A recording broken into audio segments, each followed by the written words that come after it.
There comes a moment in every life when the pain becomes so unbearable that you believe you cannot endure another single day. And it is precisely in that moment, when you are crushed beneath the weight of impossibility, that everything can change.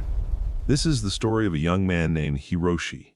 He was 19 years old in the winter of 1946, living in a small village in rural Japan where the war had left nothing but ashes and grief. Hiroshi woke every morning with an empty stomach and the weight of 5 lives pressing down on his shoulders. His father had been taken by the war. Now Hiroshi was the man of the house. 3 younger siblings looked to him: a mother who had grown sick from malnutrition, a grandmother whose hands trembled from age and hunger, 6 mouths to feed, no money, not much food, no hope. The village itself was dying. Most of the young men had never returned. The fields were neglected. The shops were empty. Everyone was surviving day by day, meal by meal, wondering if tomorrow would be the day they finally broke. Hiroshi tried everything. He worked in the rice paddies for a handful of grain. He carried water for the elderly in exchange for scraps. He walked 12 kilometers to the nearest town looking for any work, any opportunity, anything that might save his family. But there was nothing. The entire country was starving. What could one 19-year-old boy with no skills and no connections possibly do? Every night he came home exhausted. Every night his siblings looked at him with hollow eyes. Every night his mother coughed in the corner while his grandmother whispered prayers. And every night Hiroshi felt like he was drowning in his own inadequacy. He tried to be strong. He tried to hide his despair. But the human spirit can only bend so far before it snaps. One morning in February, Hiroshi woke before dawn as usual. He lay on the thin mat on the cold floor and stared at the ceiling. His stomach ached with hunger. His body ached from exhaustion. But worse than any physical pain was the crushing realization that today would be exactly like yesterday, and tomorrow would be exactly like today. An endless cycle of struggle with no way out, no light at the end, no reason to believe that anything would ever change. He got up. He walked outside into the frozen morning, and he sat down on the steps of the house and began to cry. Not quiet tears, deep, broken sobs. The kind of crying that comes when you have carried a burden too heavy for too long and your body simply cannot hold it anymore. He had tried. He had tried so hard, and he had failed. He was failing his family. He was failing his father's memory. He was failing at the one thing that mattered. He could not keep them alive. At that moment, sitting in his defeat, Hiroshi heard footsteps on the path. He looked up through his tears and saw an older man walking toward the house. The man was perhaps 60 years old, with weathered hands and a face that looked like it had been carved from wood. He carried a toolbox over his shoulder. The man stopped in front of Hiroshi and studied him for a long moment. Then he spoke. "You are Kenji's son." Hiroshi wiped his face. "Yes, my father was Kenji." The man nodded. "I knew your father. He was a good man." "I heard he did not come back." "No, he did not come back." The old man set down his toolbox. "My name is Tanaka. I am a carpenter. I am getting too old to do all the work myself, and I have orders I cannot complete alone. I need someone young and strong. The pay is not much, but it is steady." Hiroshi stared at him. "You are offering me work? I am offering you an apprenticeship, if you are willing to work harder than you have ever worked in your life." Hiroshi did not hesitate. "I will do anything." Tanaka picked up his toolbox. "Then come with me now. We start today." That morning, Hiroshi followed Tanaka to a small workshop on the edge of the village. It was a simple building, but inside it smelled of fresh wood and oil. Tools hung on the walls. Half-finished pieces of furniture sat on workbenches. To Hiroshi, it looked like a palace. Tanaka handed him a plane. "Do you know how to use this?" "No." "Good. That means I do not have to undo bad habits. Watch me." For the next 3 hours, Tanaka showed Hiroshi how to hold the plane, how to position his body, how to push it across a piece of wood in one smooth motion. Hiroshi watched. He tried. He failed. The plane bounced and stuttered. The wood came away in jagged chunks instead of smooth curls. Tanaka said nothing. He simply reset the wood and demonstrated again. And again. And again. By midday, Hiroshi's arms were shaking from exhaustion. His hands were blistered. He had not successfully planed a single board. He felt the familiar weight of failure settling on his chest. Tanaka handed him a bowl of rice. Eat, then we continue. I am not doing it right. No, you are not. But you are doing it. That is what matters. Hiroshi looked at the older man. How long did it take you to learn? Tanaka smiled. I am still learning. I have been a carpenter for 40 years, and I am still learning. Over the following weeks, Tanaka taught Hiroshi the basics of carpentry. But more importantly, he taught him something else, something that had no name in any manual, something that could not be written in a book. He taught him Ganbaru. Ganbaru. The Japanese word is difficult to translate into English. It means to persist, to endure, to do your absolute best and keep going even when every part of you wants to quit. It is the spirit of perseverance through suffering. Not perseverance despite suffering, but perseverance through it, using the pain as fuel, transforming the struggle into strength. Tanaka never used the word Ganbaru directly. He taught it through his actions, through the way he worked, through the things he said. One day, Hiroshi was trying to cut a joint. He had attempted it 7 times. 7 times it came out crooked. He threw down his saw in frustration. Tanaka walked over and picked up the saw. Do you know why you keep failing? Because I am not good enough. No. You fail because you are impatient.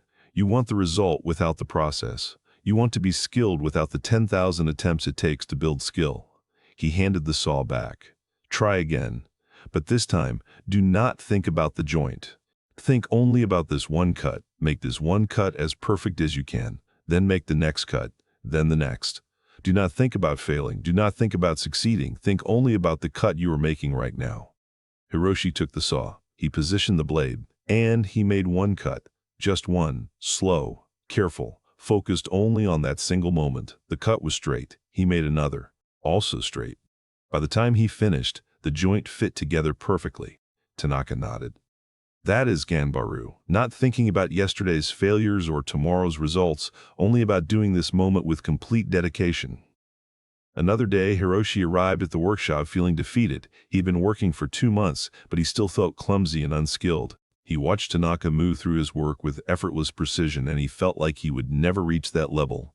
Tanaka noticed his mood. You are discouraged. I practice every day. But I am still so slow, so awkward. Tanaka set down his tools. Come here, I want to show you something. He walked to the back of the workshop and pulled out a small wooden box. He opened it and removed a piece of wood. It was a badly made attempt at a joint, rough, uneven, clearly the work of someone with no skill. Do you know what this is? Hiroshi shook his head. This is the first joint I ever made. I was 14 years old. My teacher kept it to remind me where I started. I keep it to remind myself that mastery is not a destination. It is a direction. Every day you are either moving toward mastery or away from it. As long as you continue, as long as you persist, you are succeeding. The only way to fail is to stop. He put the piece back in the box. Do you know what separates a master from an apprentice? Skill? No, time. A master is simply an apprentice who never quit. These words settled deep in Hiroshi's mind. It was not that Tanaka was more talented. It was not that he had some secret knowledge. He had simply continued. Day after day, year after year, decade after decade, he had kept going. If you have made it this far, stay with me, because what happens next is where everything begins to shift. Not suddenly, not dramatically, but slowly, the way dawn breaks over a mountain.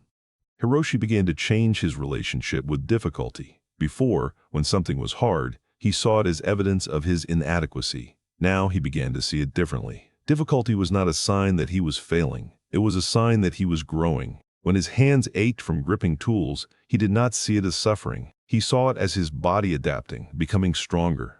When a technique frustrated him, he did not see it as proof he was not talented. He saw it as the gap between where he was and where he was going, and he welcomed the gap because it meant there was still room to grow. Tanaka explained it to him one evening as they cleaned the workshop.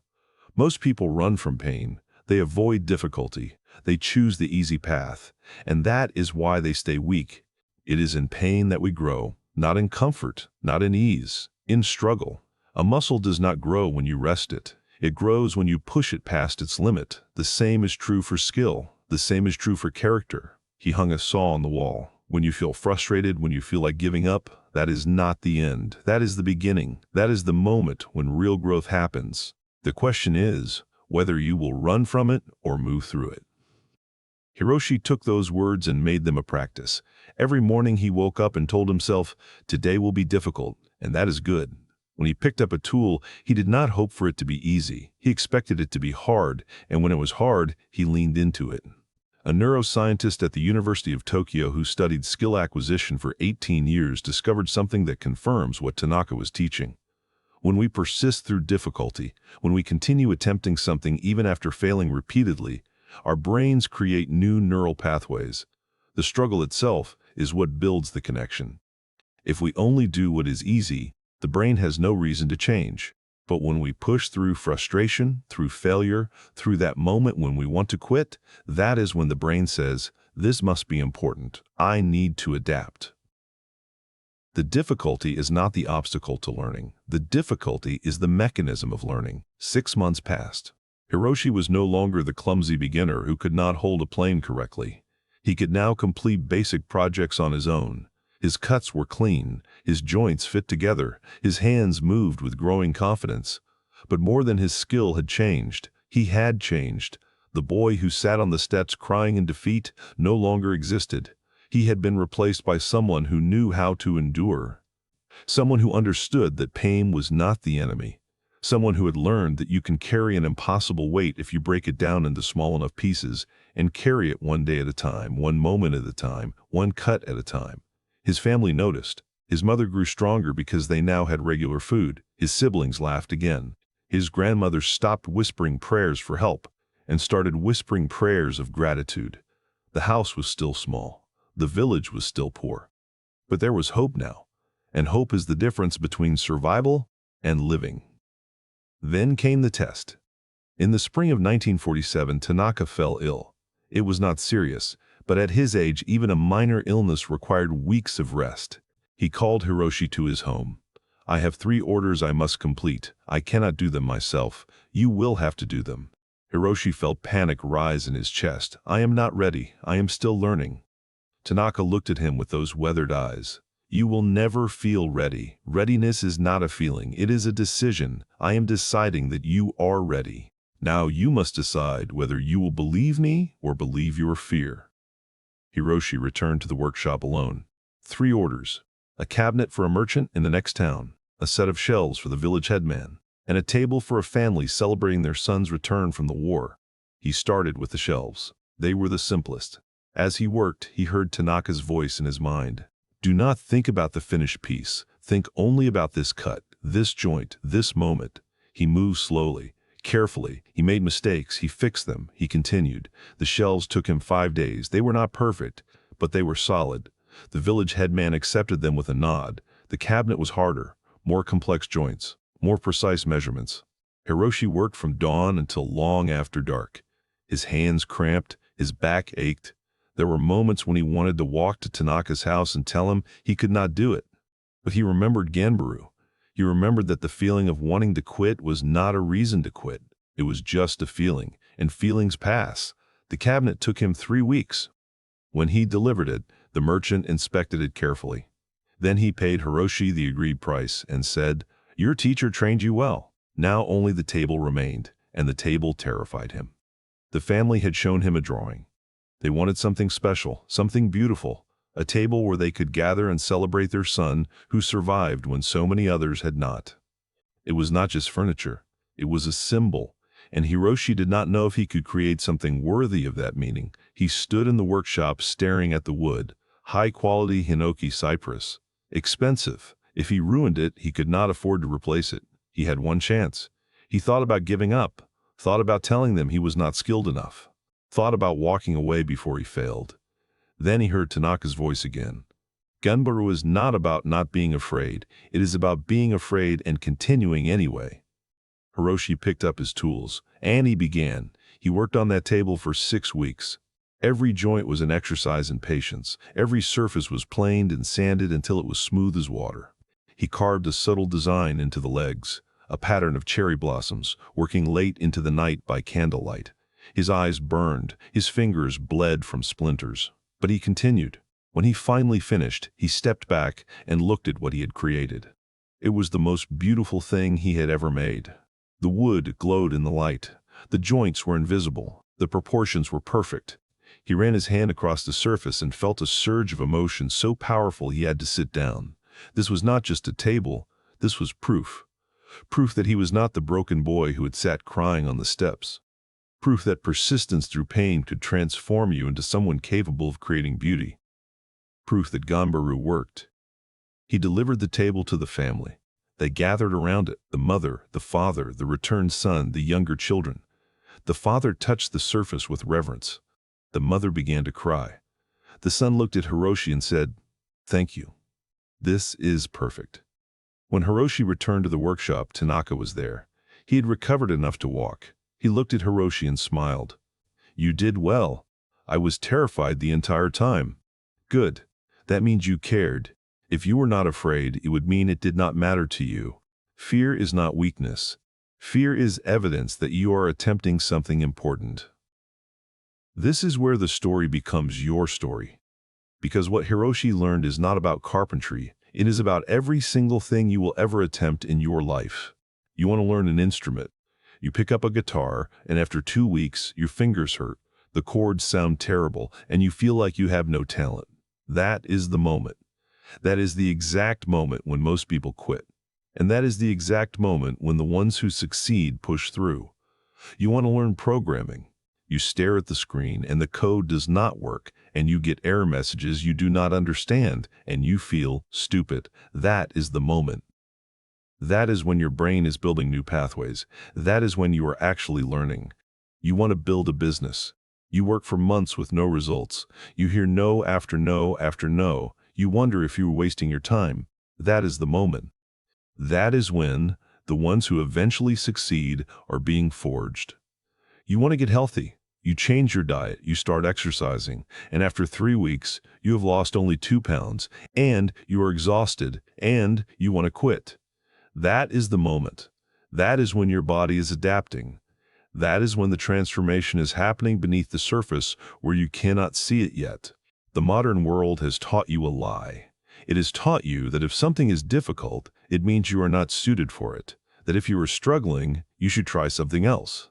That ease is the sign of talent, and difficulty is the sign of inadequacy. This is completely backwards. Difficulty is not the sign you should quit. Difficulty is the sign you are growing. The struggle is not the obstacle. The struggle is the path. Let me be brutally honest with you. No frills, no storytelling, just the pure truth. The reason you have not achieved the things you want is not because you lack talent. It is not because you lack time. It is not because you lack resources. It is because you have been running from pain instead of using it. You start something. It gets hard. You quit. You start something else. It gets hard. You quit. You spend your entire life searching for the thing that will be easy, the thing you are naturally good at, the thing that will not require you to struggle. And that thing does not exist. Every master was once a disaster. Every expert was once a beginner who felt incompetent. Every person you admire went through the same pain you are feeling right now. The only difference is they did not stop. They learned what Hiroshi learned. They learned what Tanaka taught. They learned Ganbaru. They learned to persist not despite the pain, but through the pain, using it as the very fuel for their transformation. When you embrace difficulty as part of the process, when you stop running from it and start moving through it, everything changes. You stop being a victim of circumstances and become the protagonist of your own story. You stop waiting for permission or for the perfect moment or for the feeling of readiness. You simply begin, and you continue. Here is what no one tells you. Hiroshi thought about giving up every single day before he met Tanaka, and he thought about giving up every single day after he met Tanaka. The difference was not that the struggle disappeared. The difference was that he learned to carry on despite it. That is the truth about success that no one wants to hear. It is not about reaching a point where things become easy. It is about becoming someone who can persist when things are hard. It is not about not being afraid. It is about being afraid and acting anyway. It is not about eliminating pain. It is about transforming pain into purpose. So here is your practical path. First, choose one thing. Not 3 things, not 5 things. One thing you want to master or change or build. Write it down. Second, commit to 90 days. Not forever, not until you succeed. Just 90 days of consistent effort. That is all. If something is worth doing, it is worth doing badly for 90 days until you learn to do it well. Third, expect it to be hard. Do not hope for ease. Expect difficulty. Welcome it. When it comes, and it will come, recognize it as the sign that you are growing, not failing.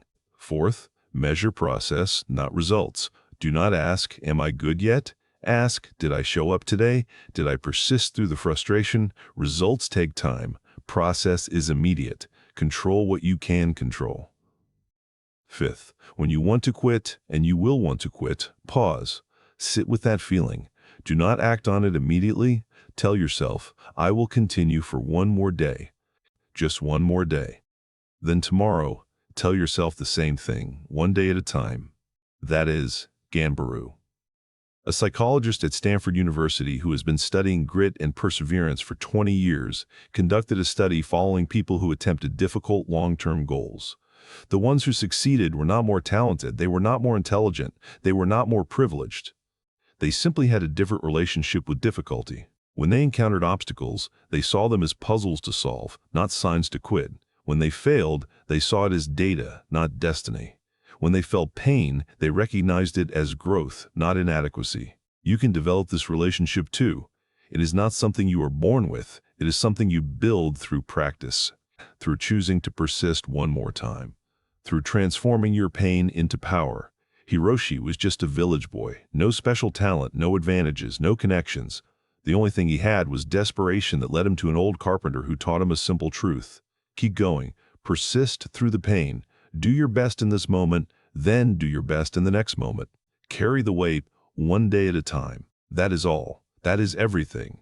Years later, Hiroshi became a master carpenter himself. He trained his own apprentices. And when they came to him frustrated, when they wanted to quit, when they felt like they were not talented enough, he told them the same thing Tanaka told him.